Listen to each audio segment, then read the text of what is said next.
ইমাম মাহদী আসার পূর্বে প্রায় ৭০টি আলামত।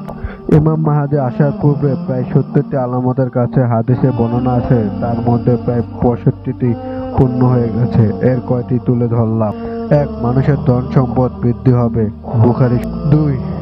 ২ নাম্বার মানুষের চুলে কলব ব্যবহার করবে, আবু দাউদ। ৩ নাম্বার ঘন ঘন ভূমিকম্প হবে, বুখারী শরীফ। ৪ নাম্বার বিনা বিচারে হত্যাকাণ্ড বেড়ে যাবে, বুখারী শরীফ ও মুসলিম। ৫ নাম্বার ঘন ঘন বাজার বসবে ও মহিলার সর্বপ্রথম সেখানে ঢুকবে, বুখারী, মুসলিম ও মিশকাত। ৬ নাম্বার পুরুষের তুলনায় মহিলাদের সংখ্যা বৃদ্ধি পাবে, বুখারী শরীফ ও মুসলিম। এছাড়াও আরও রয়েছে ঘন ঘন বজ্রপাত হবে, বিভিন্ন এলাকার মানুষের পরস্পরের সাথে দেখা হবে, তারা বলবে গত বজ্রপাতে তোমাদের এলাকায় কতজন মারা গেছে।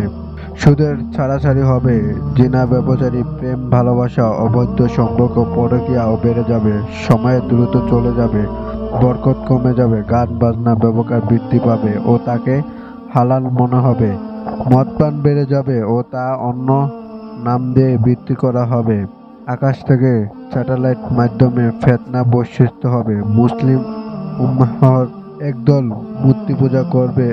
বুঝে নেন, দাসী তার প্রভুকে জন্ম দেবে, মেয়ে তার মায়ের সাথে দাসীর মতো ব্যবহার করবে, গায়ক গায়িকা ও গায়ক গায়িকার সিঙ্গার নক্ষত্র ড্যান্সারদের কদর বেড়ে যাবে, মুসলিমরা সব জায়গায় নির্যাতিত হবে, ফোরাত নদী শুকিয়ে যাবে, বর্তমান শতকরা 94% শুকিয়ে গেছে, খবর রাখেন, আর তা থেকে স্বর্ণের পাহাড় উঠে আসবে শতকরা 99%। ভাগ মানুষের তা ভাগ শতকরা 99% মানুষ তা নিজে মনে করে যুদ্ধ যাবে। সৌদির নেতৃত্বে 3টি ফাটল হবে, বর্তমান বাদশাহ 3 জন ছেলে, কল্যান্ড এডিট। বাকি 5টির মধ্যে 4 আলামত যা পূরণ হলে কিয়ামত দিন গুনাহ গণা শুরু হয়ে যাবে। সেগুলো: 1. আলেমদের থেকে ইলম উঠে নেবে। 2. কাদির থেকে তেলাওয়াত উঠে নেবে। 3 নাম্বার কোরআনের লেখা মুছে যাবে, মানে একদম সাদা হয়ে যাবে।